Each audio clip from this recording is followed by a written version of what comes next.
Hey folks, Mike Dawkins from Worldcast Anglers here with your Jackson Hole fly fishing forecast for the 14th and 15th of September. Sorry I missed everybody last week. I was doing a bunch of fishing on my own, enjoying the end of summer, wet wading, dry flies, cutthroats, all good things. I think that's a pretty valid excuse to miss a fly fishing forecast giving out there to everyone. But we're getting back on track here for September. And the big news is fall is here. We've got a glorious late summer, early fall afternoon here in Teton Valley, but the previous 2 days were very cold and very rainy. We've got our leaves changing. We had snow up in the Tetons, up at Grand Targhee Ski Resort, Jackson Hole Mountain Resort, on Taylor Mountain behind me, and you could feel fall taking a firmer grasp on our local area. I know a lot of people love summer, and people probably think, hey, Dawkins, you seem very joyous about summer ending, and I can't definitely deny it, but I love fall more than summer. So you'll hear, a new rejuvenation probably in my voice than the summer doldrums coming in. Looking into our fly fishing windows here for the next couple weeks, our summer hatches have pretty much finished up. PMDs, caddis, things like that. I still would keep those mutant stones and your terrestrials and your fly boxes for these warm, sunny days and afternoons like we're having right now. The vast majority of our hatches are moving towards our Hecuba drakes or snake drakes, our mahoganies, and as well as our blue-winged olives. So you're going to see those hatches start to take precedent and gain in consistency on all of our local watersheds, especially as fall weather creeps in and takes a firmer grasp here. Palisades Reservoir right now, 50% of capacity. Jackson Lake is 80% of capacity. This weekend, it looks pretty darn warm, and I will be the one who bursts the bubble. It might be the last sunny, warm weekend looking into our 10-day forecast. Saturday, 71 and 45, mostly sunny. Sunday, glorious day, 75 and 48, mostly sunny as well. But our 10-day forecast is showing a lot of rain and a lot of cooler temperatures. And looking into the weekend after this coming weekend, we've got some highs just in the 50s and maybe the low 60s. So if there's one last hurrah, this is going to be it for the end of the summer season. The South Fork of the Snake, we've got 8,290 CFS coming there out of Palisades Dam, 8,260 CFS there on the lower river. After a tough couple of weeks with some okay water conditions and just sort of that dead zone feeling where there weren't many bugs hatching here and there in the South Fork of the Snake, we've had some really good reports after this first push of fall weather. As I was saying, keep hoppers and terrestrials in your fly boxes. Dry dropper fishing is still productive, especially in the afternoons when it's sunny, warm, and dry.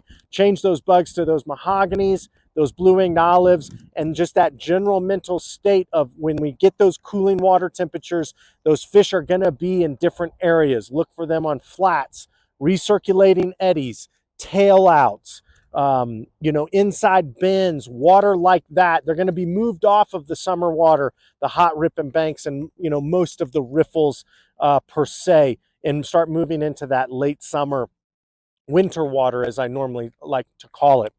The Snake over in Jackson, 1,400 CFS coming out of Jackson Lake Dam, 3,030 CFS there on the lower river. With this rain coming up next week, I definitely would have my eye on the Snake a little bit. It can blow out. We can lose some clarity and have some diminished water conditions. It just really depends on how much rain falls and where it falls in the greater Jackson Hole Valley. The Snake is fishing in its true late summer, early fall self. We're starting to see those water temperatures get into those cooler regions where we're starting to see prime fishing conditions, in the meat of the day or those banker's hours, not necessarily those early morning periods when things are really cold or those late evening periods, as the sun drops. We're sort of right there in the gut and the meat of the day. The snake drakes, the Hecuba drakes, I love small green drake patterns.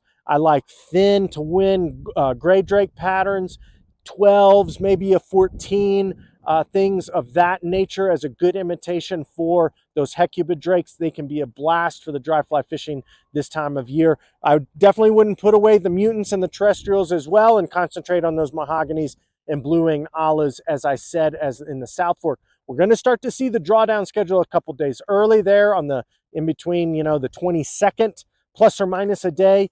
So definitely, if you're looking for that last summer float in Grand Teton National Park or on the Snake, this is the weekend to do it. The Teton, 286 CFS here in the valley, 575 CFS on the lower river. The Teton will begin to shine in fall fashion as well.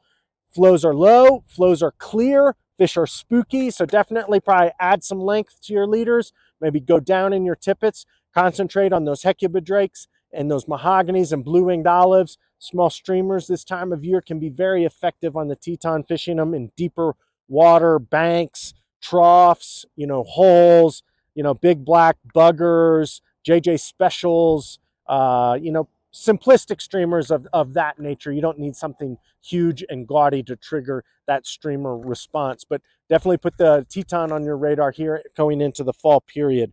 The Henry's Fork, we've got 409 CFS being discharged from Island Park Dam, 1,410 CFS there on the lower river. With this rain and this cooler weather, we've started to see some people gravitate back up to Warm River, Ashton, Ora, Vernon, and Chester. We heard great hatches of blue-winged olives there around Ora and Vernon during those cooler periods of this week. I would expect that to be the same going into this next week. I definitely would start throwing some streamers during these low light rainy periods on the lower Henry's Fork.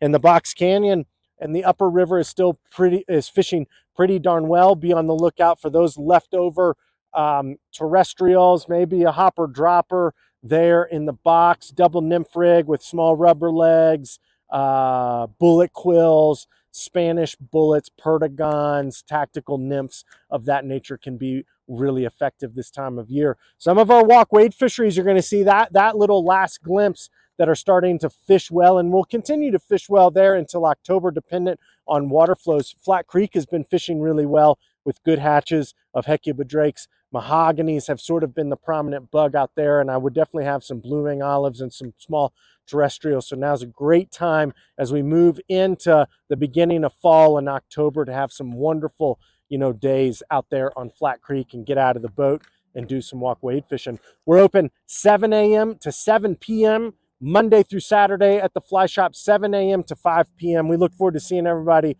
this fall season. Start breaking out the waders, the fleece, the gloves, the streamer rods, and all of the above, and get ready for a great fall fishing season in our area. Thanks for tuning in and have a great weekend.